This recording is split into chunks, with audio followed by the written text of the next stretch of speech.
یو مشر سړي ته یو خيار سړي ته یو چا وویل چې زنا کول بدکاري کول دا قرض دی او دا به ستا د اولاد نه وځي.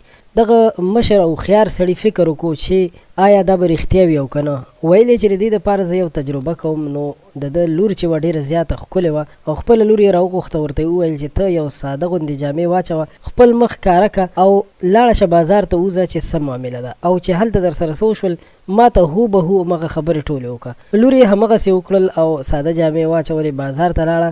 د ډېرو غیر محرمو سړو اړخ ته به یې کتل، خو هغوی به د شرم او حیا نه سترګې ښکته کړې. دا جینۍ ډېره زیاته ښایسته هم وه، خو بیا هم چا د دې اړخ ته نه کتل. دې د ټول ښار چکر ولګولو، د خپل محل نه د خپل کور نه ګیر چاپېره کوم بازارونه چې وو هلته وتلې وه، چکر یې ولګولې. کله چې دا واپس کور ته راتلله نو په لاره کې د دوی چې کوم نوکر و هغه دا فکر وکړو که دا د دې کور نوکره ده نو هغه ورته غاړه ورکړه او دا یې ښکل کړه.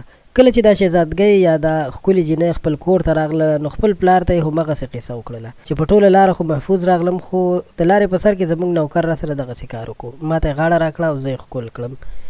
نو پلار یې بیا وویل چې بالکل ما هم په ټوله زندګۍ کې د خپل نظر ډېر زیات حفاظت کړی دی، خو وایي چې یوه ورځ مې همدغسې غلطي کړې وه، یو غیر محرم ته مې غاړه ورکړې وه او هغه مې ښکل کړې وه، نو هغه ما سره وشول. دوستانو د دې واقعې نه موږ ته دا عبرت حاصلېدلی شي چې که موږ څه غلطي وکړو نو ممکن ده چې د هغې بدله زموږ د اولاد نه یا زموږ په خاندان کې د چا نه واخیستلی شي.